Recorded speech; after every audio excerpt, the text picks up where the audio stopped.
संगे शोभे रूडा मरुदेवी मातजी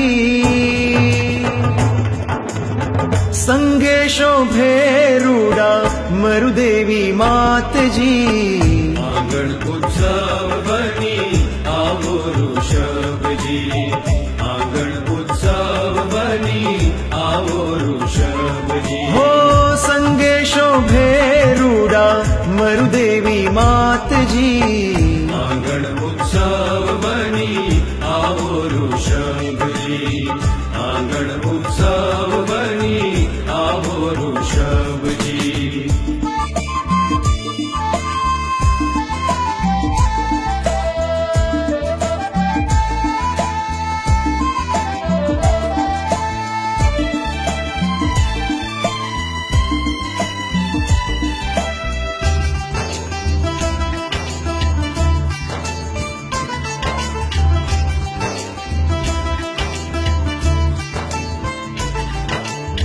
नाभिना नंद लाला सुनंदा नवाला विमला चलना प्रभु करूं काला वाला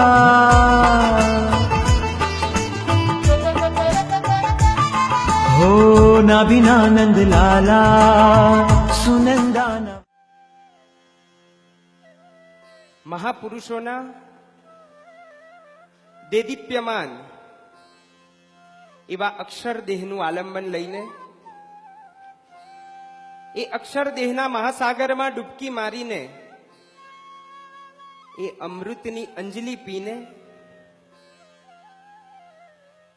દ્રવ્ય ક્ષેત્ર કાળ ભાવ પ્રમાણે શ્રી સંઘના ચરણે વર્તમાન દેશકાળની આવશ્યકતા પ્રમાણેના ગ્રંથ અર્પણ કરતા હોય છે. એમાં 2500 વર્ષના ઇતિહાસમાં કદાચ જ આ વિષયને આવા એંગલથી એક નવી શૈલીથી સ્પર્શવાનો એક મજાનો પ્રયાસ ગ્રંથકારે કર્યો છે. એના વિમોચનની ધારામાં આગળ વધીએ તે પહેલા શુભ શરૂઆત મંગલ દીપ પ્રાગટ્ય દ્વારા જગતના સર્વ જીવોમાંથી મિથ્યાત્વનો અંધકાર દૂર થાય અને સમ્યક્ત્વનો ઉજળો પ્રકાશ સ્થિર થાય એવા એક મંગલ ભાવ સાથે મુરબ્બીઓને વિનંતી કરીશ તેઓ આગળ પધારશે. પંડિતવર્ય શ્રી જીતુભાઈ તેમને ખાસ વિનંતી કરીશ કે મુરબ્બીઓને લઈ તેઓ આગળ પધારે. ટોરેન્ટ ગ્રુપના શેઠ શ્રી દુષ્યંતભાઈ, પદ્મશ્રી કુમારપાળભાઈ દેસાઈ, બાબુભાઈ સરેમલજી, પંડિતવર્ય ભાવેશભાઈ, પંડિતવર્ય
શારદાના ચરણોમાં નતમસ્તક વંદન દ્વારા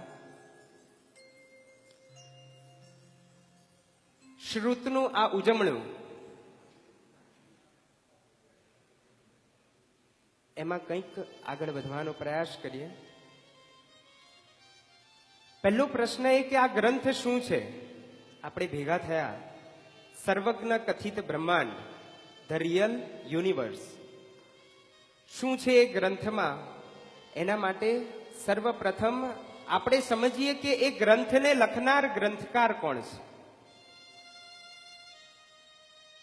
કોઈ પણ ગ્રંથનું મહત્વ, એનું મૂલ્ય, એના માટે એની પાછળ કાર્ય કરનાર ગ્રંથકાર, એનું મહત્વ, એનું મૂલ્ય સમજવું ખૂબ જરૂરી છે. આ એ ગ્રંથકાર છે.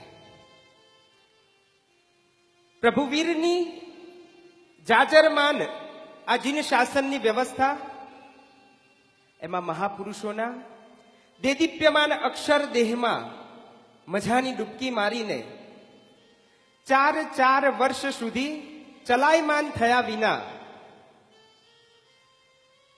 પોતે શ્રુત સાગરમાં ડૂબકી મારીને મગમગાયમાન બનીને જેમના અંતરમાં માત્ર એક લાગણી ઘૂંટાઈ રહી છે કે કેવી રીતે આ જગતના સર્વ જીવોને હું સર્વશ્રેષ્ઠ કીર્તિમાન એવું સ્થાન એટલે કે સિદ્ધિ પદ, મોક્ષ પદની પ્રાપ્તિ કરાવું.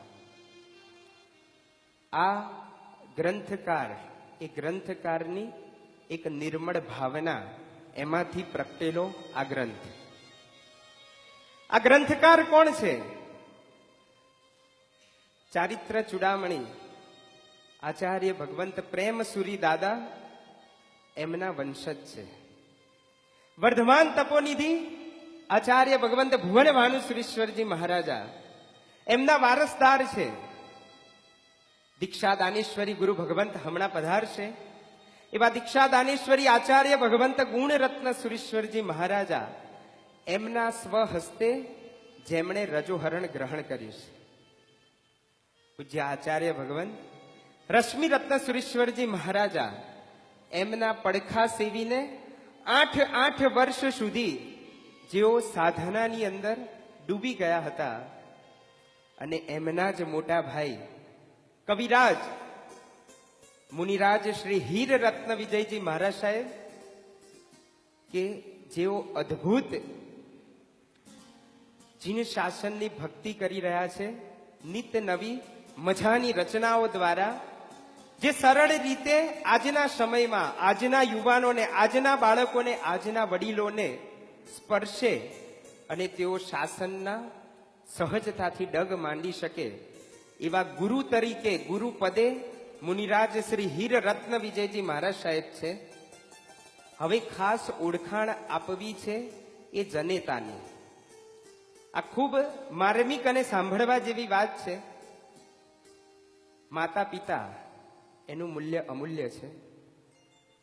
જીવનમાં માતા પિતાથી વિશેષ કોઈ જ નથી, પણ આ માતા પિતા એમાં પણ સવિશેષ છે. શા માટે?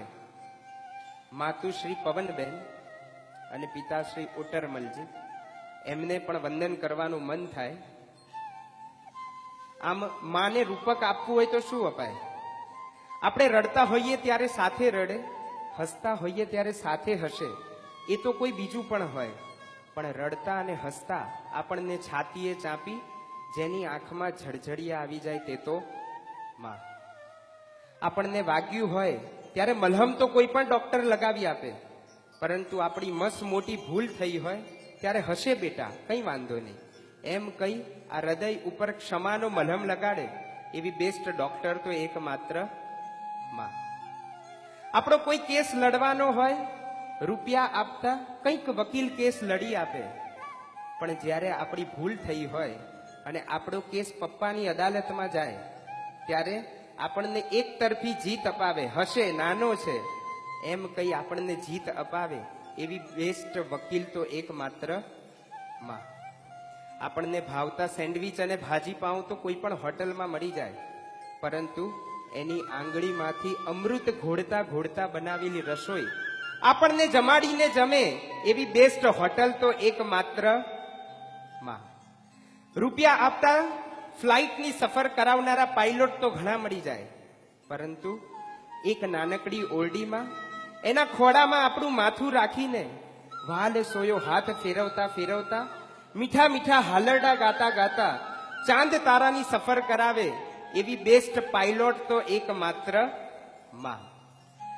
આ વિશ્વની દરેક વિભૂતિ કરતા સર્વશ્રેષ્ઠ વિભૂતિ એનું બિરુદ શાસ્ત્રમાં પણ માને આપ્યું.